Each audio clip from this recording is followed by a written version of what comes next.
गर्मी की छुट्टियां होती है न जैसी पक जाते हैं बच्चों नहीं बस बच्चे पक जाते हैं। देखो दोस्तों, आज मैं सिर्फ सच बातें बोलूंगा। ये मैं झूठ बोल के ना व्यूज नहीं लेना चाहता हूँ। ओके, आपको यूट्यूब में सब लोग बताएंगे कि वेकेशंस कितनी मस्त होती है, एकदम टिकटॉक फुल मौज, एकदम इंस्टाग्राम रील्स। बट मैं आज आपको सिर्फ सच बोलूंगा। ये वेकेशंस एज अ कॉन्सेप्ट काफी बढ़िया चीज है, बट रियल लाइफ में लास्ट टाइम आपने अपने वेकेशंस के बाद कब कंप्लीट फील किया है? हाँ, कॉमेंट करिए, मैं वेट कर रहा हूँ। लगे हाथ लाइक भी कर दीजिए।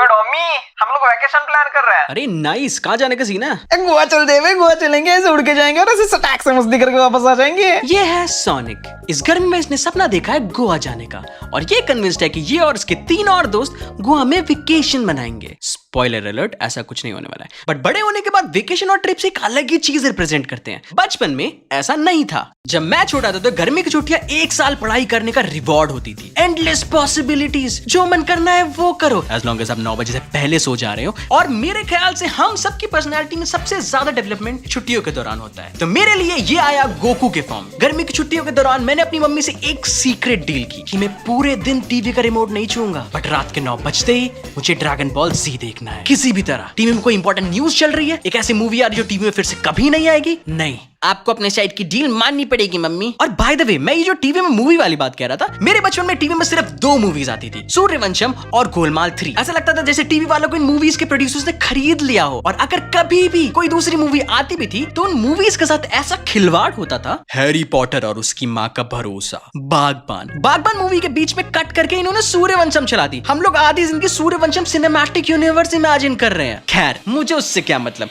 मुझे तो ड्रैगन बॉल जी देखना था। और सबसे क्रेजी चीज ये कि उस समय फ्रीजा आर्क चल रहा था, तो गोकू पूरे 3 एपिसोड सिर्फ चिल्लाया है सुपर सैयन बनने के लिए। मैंने भी कोशिश की, बट इतना चिल्लाने के बाद मुझ में और गोकू में सिर्फ एक चीज कॉमन थी, हम दोनों के पिछवाड़े लाल थे। गोकू के लाल लाल टुई, और कभी कभी बाल भी, मेनली बाथरूम में। छुट्टियों के समय ऑब्वियसली मेरे पास इतना ज्यादा नहाने का समय होता था कि मैं शैम्पू करने में थोड़ा ज्यादा डेडिकेशन दिखा देता था। और मेरा हमेशा से सपना था कि मैं बड़े होकर अपने छाती के बाल में स्पाइक्स बनाऊं। तो सुन रहा है, मैंने कहा कि मेरे दोस्त ने मुझे बताया वहां पर एक मेला भी लगा है। भाई एंजॉय करेंगे, एंजॉय। इतना मजा तूने पूरी जिंदगी में नहीं किया होगा। भाई, मैं अपनी जिंदगी में ना बहुत मेले गया हूँ। हमारे मोहल्ले में वेकेशंस के दौरान एक ट्रैवलिंग सर्कस / मेला आता था। ये लोग जगह जगह जाके स्टंट्स और परफॉर्मेंसेस करते थे, एटलीस्ट 2 से 3 दिन रुक कर। इन 2 से 3 दिन में ये लोग शाम को पूरा एक शो पुट अप करते थे। रस्सी में यूनिसाइकिल चलाना, छोटे मोटे जादू, एक पूरा कंटेम्प्रेरी डांस परफॉर्मेंस, जिसे बाय द वे मुझे ऐसा लगता है कि इन्हें इंडियाज गॉट टैलेंट या शाबाश इंडिया में लेके जाना चाहिए। किरण मैम या तो अपना मुंह छुपा लेंगी या तो अपना रोना रोक नहीं पाएंगी। बट इनकी परफॉर्मेंस में से एक परफॉर्मेंस इनका मेन एक्ट था। Okay, let me break it down for you. Alright, तो आप ये ट्रैवलिंग सर्कस के अड्डे में घुसते ही नोटिस करेंगे कि ग्राउंड के बीच में एक बहुत बड़ा गड्ढा है। अरे बताओ, गड्ढा भी नहीं भरा इन्होंने, कोई गिर गया तो? ऑब्वियसली उन अंकल को गड्ढे में गिरते देख सब चौंक गए, और फिर हमने नोटिस किया कि वो इस गड्ढे में साइकिल चला रहे हैं। दोस्तों, ये नीच इंसान ऊंचाई के मामले में इस गड्ढे में हमेशा साइकिल पे रहेगा। उसके पैर कभी जमीन नहीं छुएंगे 3 दिन तक, और 3 दिन बाद पूरा होगा हमारा फाइनल एक्ट। और वैसे भी आज मैं सिर्फ सच बोल रहा हूँ। एक 6 साल के बच्चे के लिए ये इन्फॉर्मेशन बहुत ही क्रेजी थी कि अंकल ऐसा करेंगे कैसे, ये थकेंगे नहीं, और ये खाएंगे कैसे, और पानी और टॉयलेट। इस सवाल का जवाब ढूंढने मैं एक रैंडम सुबह ये देखने निकला कि क्या ये अंकल अभी भी साइकिल चला रहे हैं। और मैंने नोटिस किया कि इन अंकल ने साइकिल को लिटा दिया है और वो उसके ऊपर आराम से सो रहे हैं। इतना बड़ा धोखा मेरा छोटा दिल सह नहीं पाया। बट फिर मुझे याद आया कि अनाउंसर अंकल ने ये बिल्कुल भी नहीं कहा था कि वो कंटिन्यूअसली साइकिल करेंगे। उन्होंने बस ये कहा था कि वो अपना पैर कभी जमीन में नहीं रखेंगे। इस बात से मैं इतना गुस्सा हो गया कि मैंने डिसाइड किया कि अब मैं सर्कस को बिल्कुल भी अटेंशन नहीं देने वाला। भाड़ में जाए सर्कस। मैं तब इस सर्कस देखने गया। ऑब्वियसली मैंने अपने 30 रुपए उनको दिए थे। वहां सर्कस वाले अपनी चिकलस कर रहे हैं, लेकिन मुझे क्या, मैंने पूरा समय सिर्फ एक चीज की, मिट्टी से खेलना। और यार देखो आज मैं सच बोल रहा हूँ, राइट? ये मिट्टी से खेलने में कुछ ज्यादा ही मजा नहीं आता है। मिट्टी में ड्राइंग करना, गड्ढे बना के उसमें पानी गिराना, मे बी ये पानी भी साइकिल वाले अंकल स्ट्रॉ डाल के पी लेंगे। अरे यार, हाथ गीला हो गया। मुझे प्रोबेबली कैल्शियम की कमी थी, बट ये मिट्टी दुनिया की सबसे टेस्टी मिट्टी थी। वैसे ऐसे मैं आम खाता हूँ राक्षस की तरह, क्योंकि आज तक मुझे किसी ने ये नहीं बताया कि आम खाते वक्त छिछा लीदर कैसे रोके। आप किसी भी तरीके से आम खा ले, ये बवासीर की तरह फैली जाता है। बट मैंने फाइनली कठोर तपस्या के बाद ये रियलाइज करा है कि आम कैसे खाएं। आप खुद को और आम को एक बना लीजिए, अपना बदन त्याग दीजिए और अपनी रूह को आम को सौंप दीजिए। थोड़ा ज्यादा हो गया। ये सब तो ठीक है, लेकिन सर्कस के तीसरे दिन जब वो अंकल साइकिल से बाहर आए, मैं थोड़ा तो इमोशनल हो गया। मैं फाइनली बाहर आ गया और मैं अपनी सक्सेस का श्रेय इस लड़के को देना चाहूंगा जिसने गड्ढा बना के मुझे पानी दिया। और उस मोमेंट मैंने डिसाइड किया कि इन अंकल का सीक्रेट मेरे साथ सेफ रहेगा अनटिल नाउ आई गेस, क्योंकि अब आप लोगों को भी पता है। यार मुझे मेरे दोस्त ने एक होटल का लिंक भेजा है, जरा देखेगा। अच्छा रहने दे, इसमें इन्वर्टर नहीं है। अरे तो क्या हुआ यार, बचपन में कौन सा हम लोग हमेशा लाइट में सोते थे। हाँ रुक ना, मैं उसे पूछता हूँ उनके पास मच्छरदानी है क्या।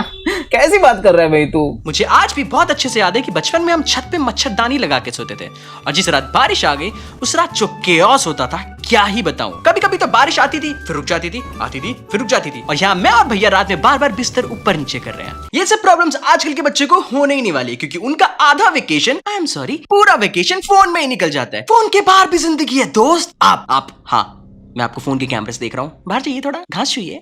Wait, hacker. ओए वैसे ये बता, फ्लाइट से चलेगा ट्रेन से? पागल है, ट्रेन से कितना समय लगेगा। ये तो है, मैंने तो अपना पूरा बचपन ट्रेन में ही ट्रैवल किया है। मेरी मेजॉरिटी वेकेशन में हमारी पूरी फैमिली गांव जाती थी, और मैं गांव को बिगेस्ट कोट्स के साथ बोल रहा हूँ, क्योंकि मेरा गांव प्रोबेबली मेरे नॉर्थ वाले सिटी से ज्यादा बेटर था। लखनऊ से हैदराबाद के सफर में 2 दिन और 1 रात लगता था, जो कि मुझे अब रियलाइज होता है कि कितना ज्यादा समय है। यात्रीगण कृपया ध्यान दें, ट्रेन नंबर 696969 लखनऊ से हैदराबाद रवाना होने प्लेटफॉर्म 6 पे आ रही है। इस पूरे ट्रैवल के समय आप अपना कोच एक रैंडम फैमिली के साथ शेयर कर रहे होते हो, और ऑब्वियसली ह्यूमन एक सोशल क्रीचर है। क्या है? Social creature. Social creature. तो इस बीच ट्रेन में टेम्परेरी मोहल्ला बन जाता है। लोग अपना घर का खाना शेयर करते हैं, अपनी कहानियां और कभी कभी लुक्स, सबसे ऊपर वाली सीट में बैठ के। बेसिकली वो आपके एक फैमिली का हिस्सा बन जाते हैं। ओए वैसे तूने अपने घर वाले से पूछ लिया ना, प्लान तो कर रहा है तू। अरे भाई तू टेंशन मत ले, अब मैं बड़ा हो गया हूँ, अब क्या पूछना। के श्योर। वैसे बड़े होने के बाद छुट्टियों को देखने का नजरिया ही बदल जाता है। जो चीज बचपन में जन्मसिद्ध अधिकार लगती थी, वही अब बड़े होने के बाद करेंसी हो गई है, और आप इसे लिटरली जॉब करके देख सकते हैं, क्योंकि जॉब में आपको छुट्टियां काम करके कमानी पड़ेगी। बचपन में इतना होमवर्क मिलता है और बच्चे लोग बड़े चौड़ में पूरा वेकेशन होमवर्क छूते भी नहीं है, और फिर एकदम से लास्ट मोमेंट पे पैनिक। बड़े होने के बाद ऐसा पैनिक वाला मोमेंट कभी भी आ सकता है। आप वेकेशन लेके तो गए हैं, बट आपको कोई आइडिया नहीं कि कौन आपको कब कॉल कर दे। टॉमी एक मीटिंग ज्वाइन कर लो। नहीं करनी भाई, मैं यहाँ ऊटी पहाड़ के ऊपर मेडिटेशन करने आया हूँ, तुम लोग से दूर भाग के। यहाँ नेटवर्क कैसे आ रहा है? तुमने मुझे कॉल कैसे किया? डियर मिस्टर अंबानी, मुझे आपसे एक शिकायत है। हाँ मैं जानता हूँ कि आपका बिजनेस मोटो जियो की तरफ पूरे देश को कनेक्ट करने का है, बट अगर मैं छुट्टी पे जा रहा हूँ तो मैं ये नहीं चाहता कि मेरे जॉब वाले मुझे कॉल कर पाए। इसलिए कृपया आप कुछ वेकेशन स्पॉट्स में अपने टावर के ऊपर बुलडोजर चलवा दीजिए, ताकि मैं स्लैक और टीम्स के पिंग से सुकून पा सकूं। आपका प्रिय यूजर। अबे कॉल ज्वाइन ना। एक तो बड़े होने के बाद लोगों को साथ में ट्रिप में चलने के लिए कन्विंस करने की अलग ही लड़ाई है। सबके पास 100 नखरे हैं, और ऊपर से चले तो या तो लोग ओवर पैक कर लेते हैं, या तो इतना कम कि ट्रिप्स में लोगों की कंप्लेन ही नहीं रुक रही है। सबसे पहले भाई हम 2 दिन की वेकेशन में जा रहे हैं, तुम 4 टावल लेके क्यों जा रहे हो? और तुम्हारे मुंह से अगर एक और शब्द निकला तो यही क्लिप से धक्का दे दूंगा। भाई यार बत्तू ने बताया नहीं कि ताऊजा।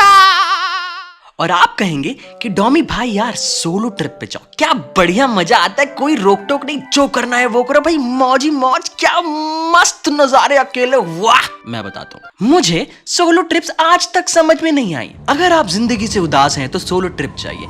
नहीं, सोलो ट्रिप्स मतलब घर पे रो रो के थक गए थे, सोचा आओ पहाड़ों में जाके रो के देखते हैं, मे भी कुछ अलग ही मजा आ जाए। फाइनली सोनिक के साथ ट्रिप जाने का समय आ गया। मैं और उसके बाकी 2 दोस्त लोकेशन पे पहुंचे, बट सोनिक आसपास दिख नहीं रहा था।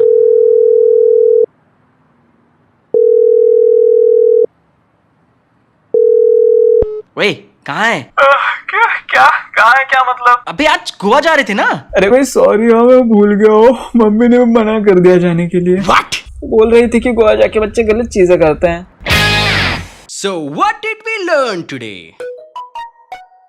Thank you for watching this video everyone, and thanks to SJ for the Goa plan. Like, comment, share and join. जी हाँ, मैंने मेंबरशिप स्टार्ट करी है दोस्तों, जिसमें मैं कट कंटेंट पोस्ट करूंगा, एक्सक्लूसिव लाइव स्ट्रीम्स, जिसमें मैं आपकी वीडियोस पे रिएक्ट करके आपको बताऊंगा कि आप कैसे आप उसे कैसे बेटर बना सकते हैं, because I am a professional. Thanks.